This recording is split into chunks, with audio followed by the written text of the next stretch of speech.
Hey, what's up you guys, it's Dorothy and welcome back to my channel. In today's video we're going to go into chapter 122 of The Murder House by James Patterson and David Ellis, so let's get right into this book. This book may contain sensitive topics and foul language. If you do not wish to continue, I suggest you click off the video now. You have been warned. Chapter 122. I walked to the cemetery on Main Street, the cemetery where Winston Dalquist and his descendants are buried. The afternoon air is mild and smells of rain this morning. Just down the Dalquist plot, Aiden Willis is busy planting flowers in a vase by some tombstone.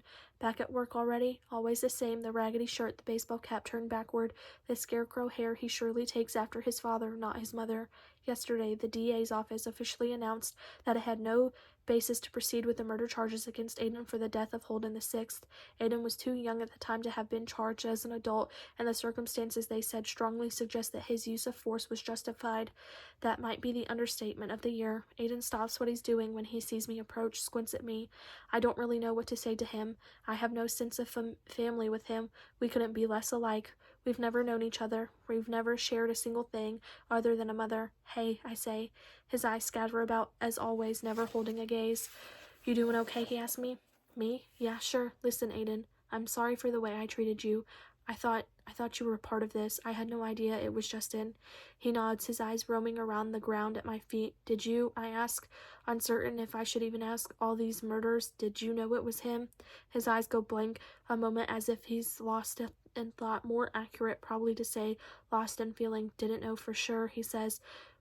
Couldn't ever prove nothing. Who'd believe me anyway? I'm just a ditch digger. He's got all the money and shit, and he had the knife you tossed out the window, I add. For a moment, Aiden's eyes focused through, though not on me, looking off in the distance, his mouth forming a small O. He said he kept it somewhere for safekeeping, in case he ever got any ideas. He said, a not-so-subtle threat. Don't mess with me, Justin was saying to Aiden, or the cops will suddenly find this bloody knife. Fuck with me and I'll send you to prison.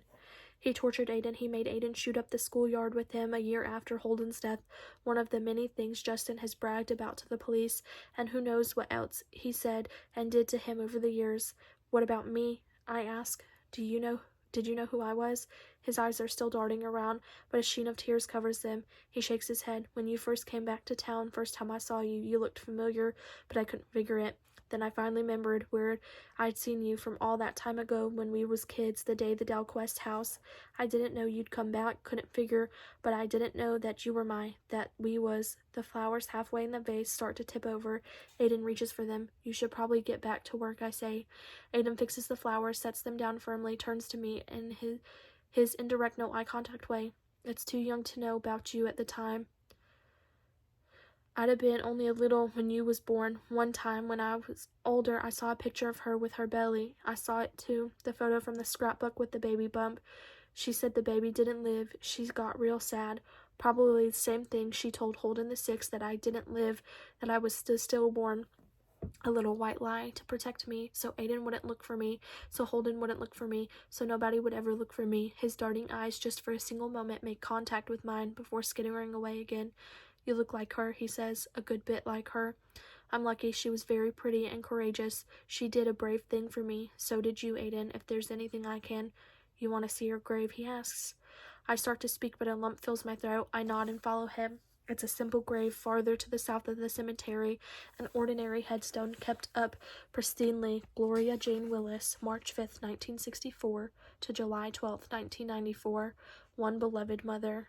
Our beloved mother, even though, for all the practical purposes, Aiden was an only child, even though, as far as he knew, I didn't survive the birth. Still, he included me, the sibling he never really had, the sibling he never knew.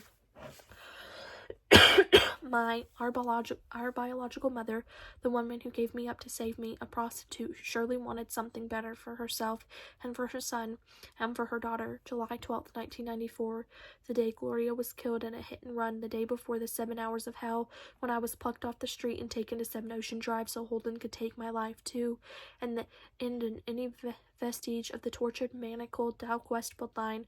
I look over at Aiden, whose eyes have filled with tears. I still miss her, he says, his voice quaking. You'd liked her. I know, I would have. I take Aiden's hand in mine, but you still have family, you still have me. You're my hero, Aiden, and you're my brother. I lean over and kiss him on the cheek. He recoils slightly.